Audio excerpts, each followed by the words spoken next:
न्यायालय का न्याय निर्णय है। बेल मिलना नहीं मिलना में ना हम खुशी कहाँ हम उस पार्टी के हैं, ना हम दुख व्यक्त कर सकते हैं, ना हम खुशी व्यक्त कर सकते हैं। न्यायालय का निर्णय है, ना हमारे लिए कोई खबर है।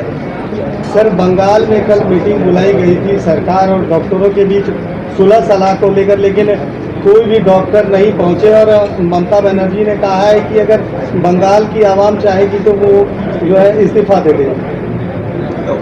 वो उन्होंने अपनी संवेदना व्यक्त की कि हम बातचीत करने के लिए सरकार तैयार है, और हमको लगता है कि ऐसी परिस्थिति में सरकार के साथ बातचीत में जाना चाहिए और अपनी स्थिति और अपनी बात को रखना चाहिए, जिससे सरकार की क्या नीयत है ये भी साफ होती है और डॉक्टर क्या चाहते हैं ये भी साफ होती है। ऐसे तो डेडलॉक हो जाएगा ना।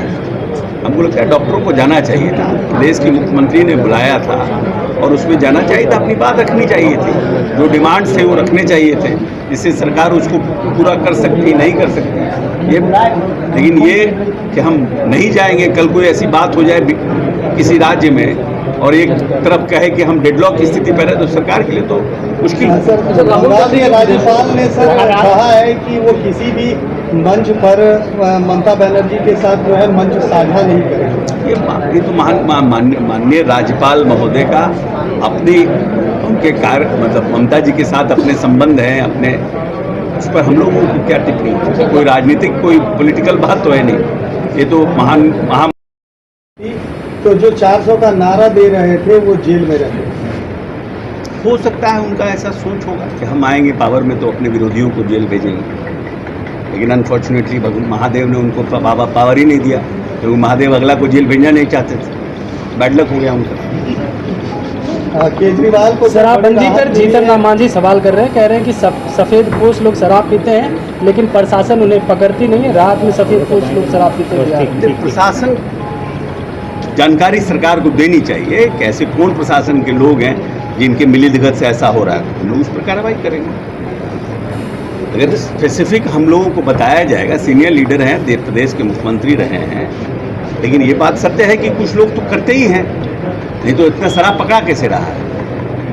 भाई ऐसा है कि शेड्यूल कास्ट का एक्ट बना, शेड्यूल कास्ट एट्रोसिटी एक्ट, क्या दलितों पर उत्पीड़न बंद हो गया?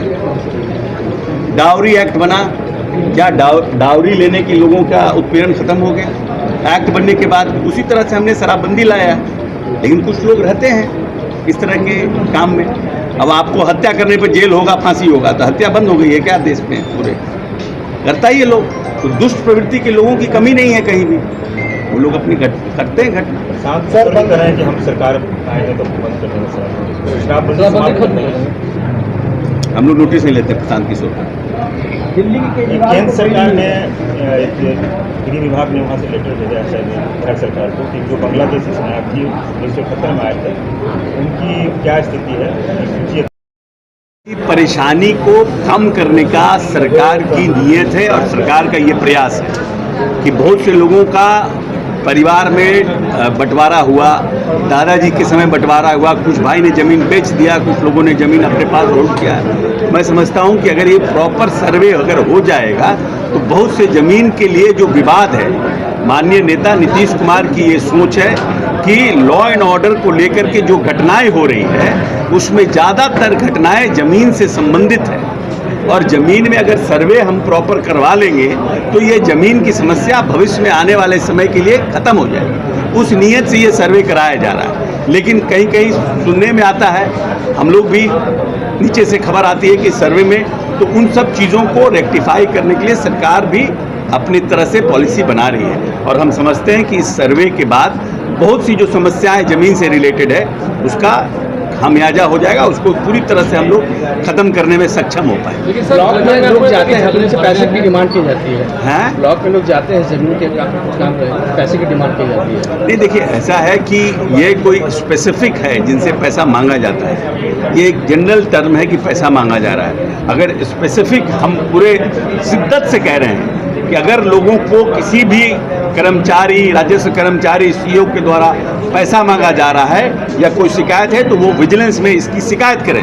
हम लोग वैसे लोगों को ट्रैप करेंगे और भीतर बंद करेंगे, क्योंकि हम तो देश प्रदेश की जनता के हित में ये पॉलिसी लाए हैं और उसका कोई नाजायज फायदा उठा रहा है और अपने लोगों को, प्रदेश की जनता को तंग तबाह कर रहा है, ब्लैकमेल कर रहा है, वैसे लोगों को दंडित करेंगे। ये हमारे माननीय मंत्री जी ने भी कहा है, उन्होंने फोन नंबर जारी किया है राजस्व मंत्री ने। हमारा ऐसा सोचना है, ये मेरा व्यक्तिगत राय है, ये पार्टी की राय नहीं है। पार्टी की क्या राय है, पार्टी के स्पोक्सपर्सन। लेकिन विदेशी सरजमी पर किसी भी तरह की देश के प्रति कंसोलिडेशन का भाव होना चाहिए, देश के प्रति समग्रता का भाव होना चाहिए, देश के प्रति उन्नति का भाव होना चाहिए। अगर अटल बिहारी वाजपेयी जी का जब विपक्ष में थे और भारत का प्रतिनिधित्व कर रहे थे यूएनओ में, उनके भाषण को सुनिए, किस तरह से उन्होंने देश के मान सम्मान की बात की थी। तो कोई भी नेता अगर विदेशी सरजमी पे जाता है, वो देश की उन्नति का और देश को आने वाले समय में हम कैसे सुपर पावर बना सके उसकी बात होना चाहिए, जिससे कि लोगों को लगे कि देश हित में सभी राजनीतिक दल एकजुट हैं, एक साथ हैं और देश के अंदर जो आपको बात करना हो बात करें। विदेशी सरजमी पर देश के प्रति या देश की इंटरनल पॉलिटिक्स की अगर चर्चा आप करिएगा तो उससे देश की छवि खराब होती है। ठीक है।